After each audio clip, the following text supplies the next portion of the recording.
This slide presentation is a result of preparing for a series of town hall meetings and is meant to be viewed by either those unable to attend one of those meetings or as a refresher for those who have attended the meeting.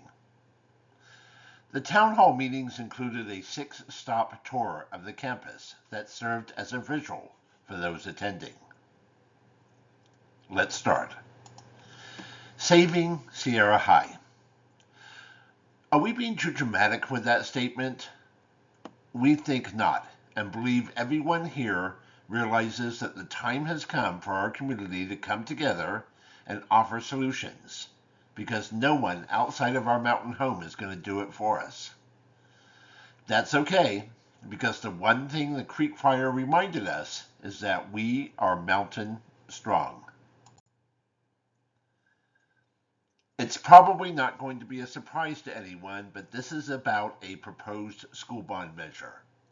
None of us like the idea of another tax, which we have fought as a community for years, as we will see. But this is not a bunch of career politicians who are asking for your money, and once they get it, you're left wondering how it is being used. Rather, we get a say on how the money, if approved, will be used and monitor that it is being done wisely. Truly, it is our school, our say in securing Sierra High's future. When we talk about Sierra High School being our school, that means everyone in the community. It's not just a campus for our students to learn and prosper. It is also our community center for our mountain home, where a diverse group of events and gatherings occur. Look at this list and think how many of these events you, your family, and your friends have enjoyed.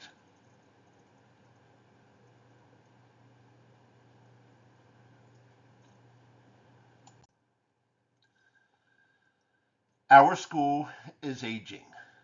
It is one of the things that gives its character. And because much of the school was built so solidly, the buildings have had a lot of time to build a lot of character. The small gym is the oldest building at 102 years old, while this presentation center is the newest building at a young 56 years old. Just as we humans need to start going to the doctor more as we age, our buildings are needing a lot more attention to keep them functional. And there is no such thing as Medicare for school buildings and assets.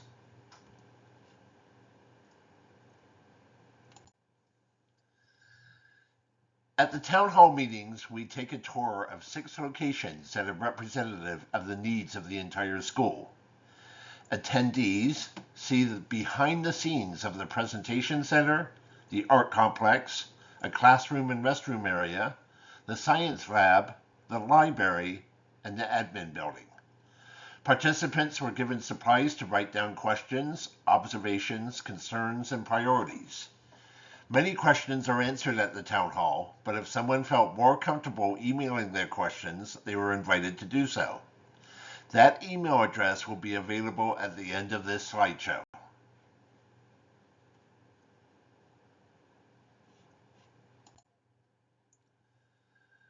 Let's take a brief tour of some of the top priorities identified on the tour. Virtually every building on the high school campus needs either repairs or replacements of the roofs and ceilings. One representative of facilities and maintenance seriously states that when it starts to rain, all projects are stopped to address the leaky roofs throughout the campus. Almost 1/3 of the proposed total bond revenue is just needed for roof repair and replacement.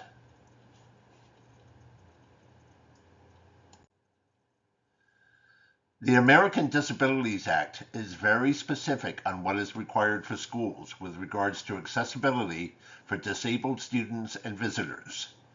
Just this month, we had an external ADA compliance audit done, and the estimated cost of compliance revisions is about $549,000.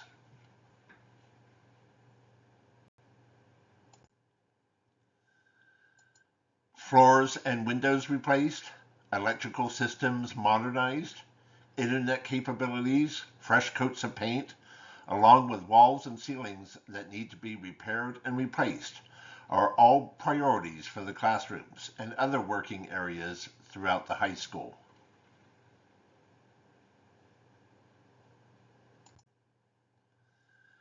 One of the most common frustrations that is vocalized from students and parents is the state of our bathrooms, drinking fountains, and locker rooms. Making these areas safe, healthy, and functional is a key priority.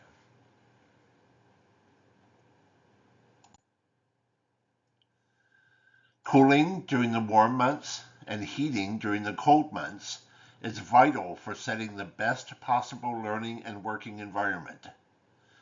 Efficiencies gained from newer HVAC systems also save on energy costs that will offset the estimated 2024 cost of almost $1.4 million.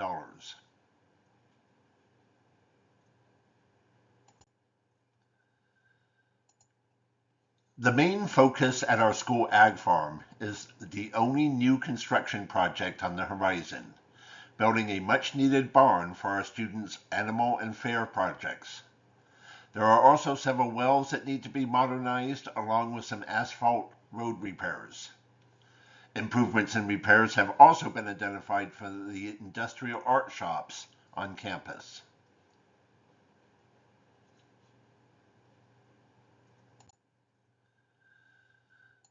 The funding of schools and districts in California is a complicated maze of multiple sources of revenue that are often narrow in the scope of how they can be used.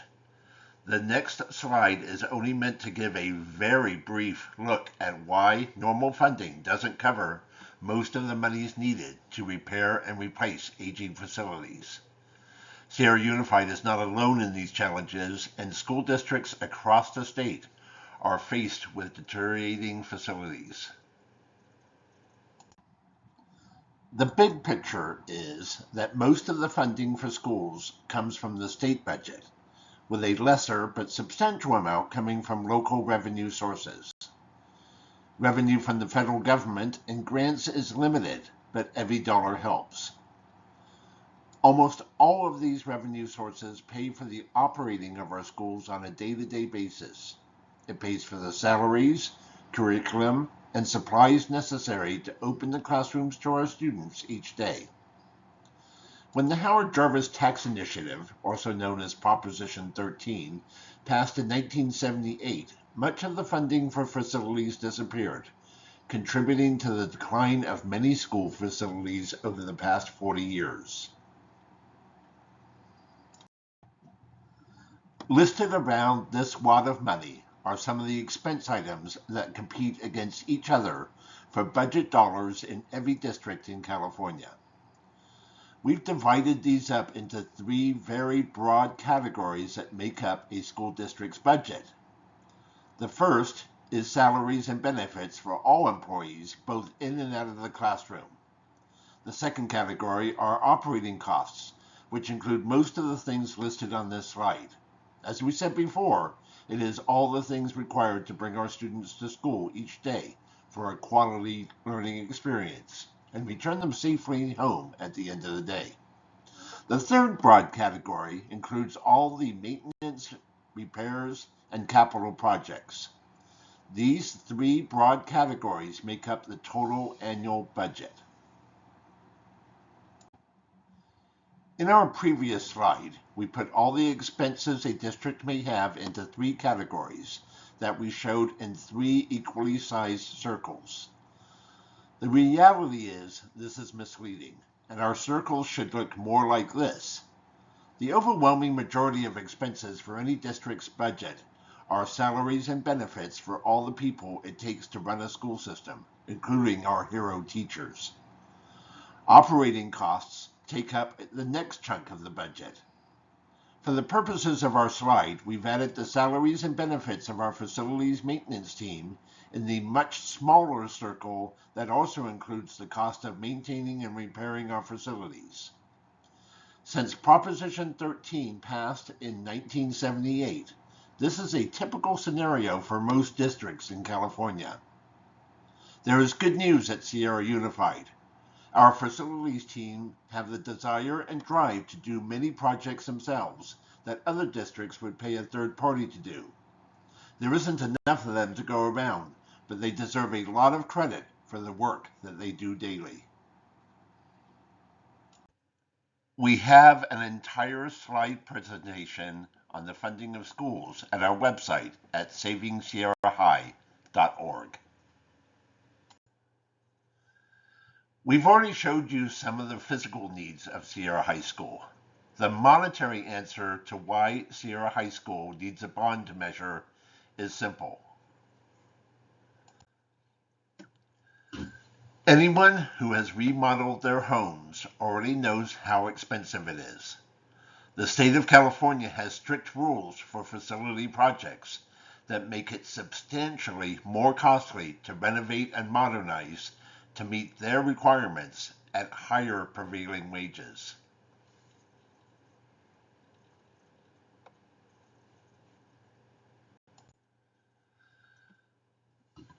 The simple answer to why we need a bond measure is not an easy thing to say, but the fact is there are no substantial revenue sources that can pay for the projects that need to be done at Sierra High School except through a bond initiative.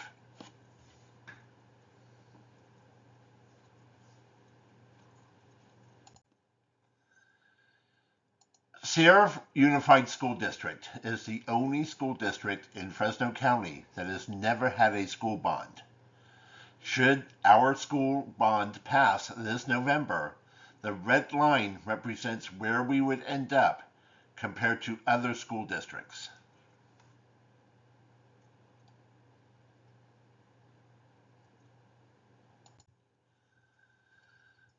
The 2024 Facilities Master Plan identifies 7 key priorities which our trustees support. Health and safety items are on the top of the priority list, and each of these components includes health and safety concerns.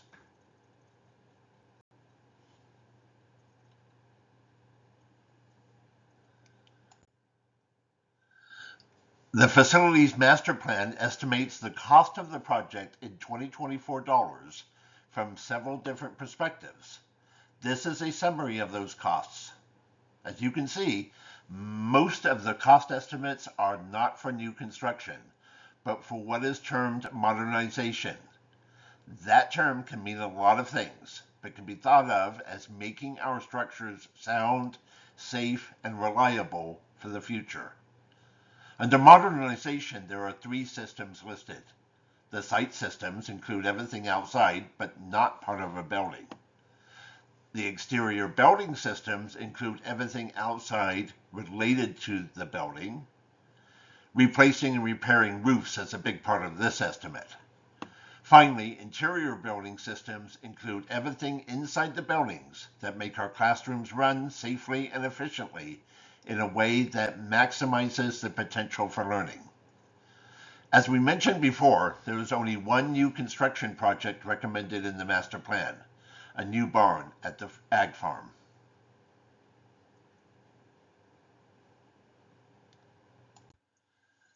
This is another way to look at the total estimated cost in the master plan. This shows each of the areas around campus and the estimated costs associated with them. It should be noted that as priorities are identified, those priorities may only represent a part of any one area's total estimated costs. For example, replacing and repairing roofs will be an immediate priority. The cost of that roof project makes up only a portion of the estimated cost for the area, and the balance is associated with projects done after the roofs will be repaired.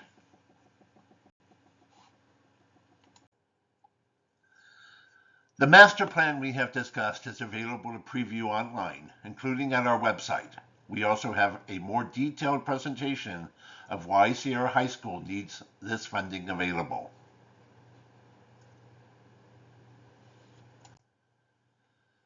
This last part of the presentation takes a look at the bond measure up for vote this November.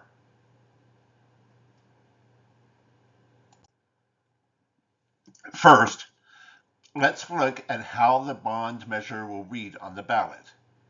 It includes a brief description of the scope of the projects as we have discussed, what the amount of the bond will be, what the effect will be on property owners, and how the district will be held accountable for the funds from the bond.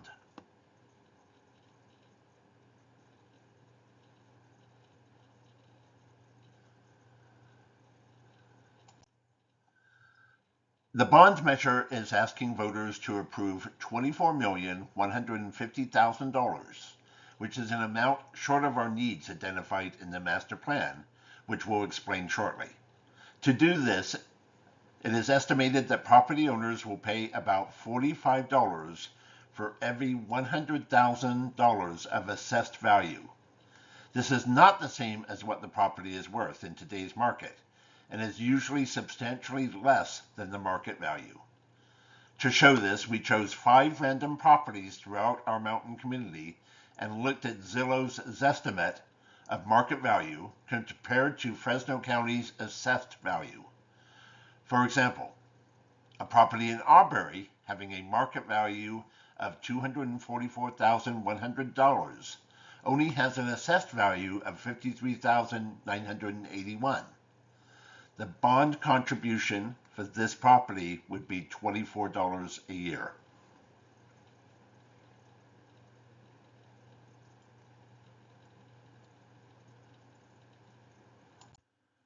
Where can you find out your assessed value?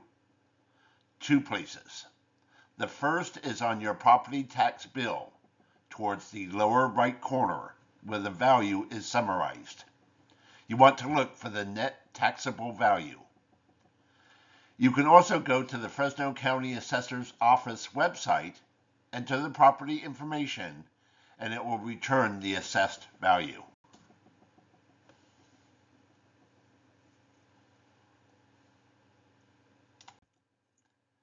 An important part of the bond is the public accountability portion. A Citizens Oversight Committee must be established within 60 days of the bond passing and being accepted by the trustees. Each year, an independent financial audit is required.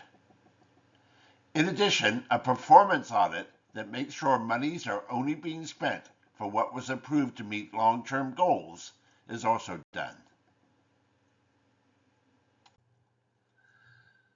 The Citizen Oversight Committee must be made up of at least 7 members that represent a cross-section of the community.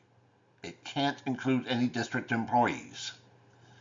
The annual financial and performance audits have strict state and federal guidelines that must be followed and must be available to the public. As we have already said, the amount being asked for with this bond will not cover all the cost estimates listed in the master plan. The district will be aggressively seeking grants that can help with the costs. Also, our bond comes at a great time to pair up with a statewide initiative to help the funding of school facilities that will also be on the ballot. State bonds require matching funds on a first-come, first-served basis. In the past, we have had limited success securing substantial state funds from bonds, but should both measures pass, it puts us in an excellent position to receive substantial additional funding.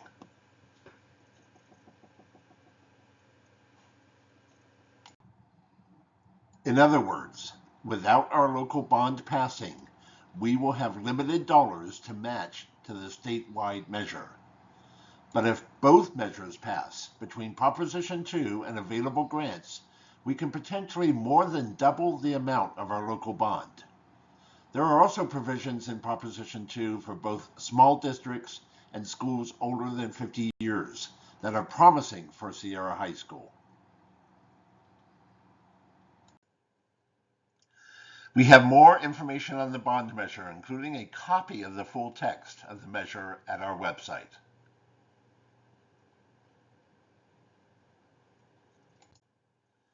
We understand this is a lot of information to digest.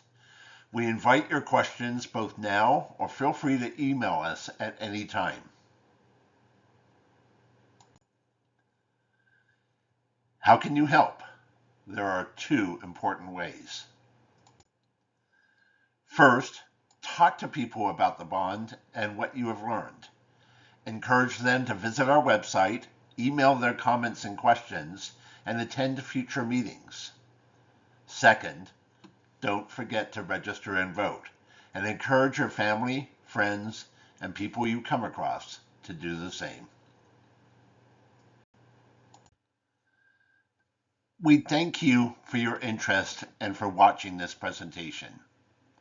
Again, we encourage you to go to our website at savingsierrahigh.org. If you'd like to email us with any questions, comments, or concerns, you can do so at savingsierrahighschool@gmail.com. Thank you.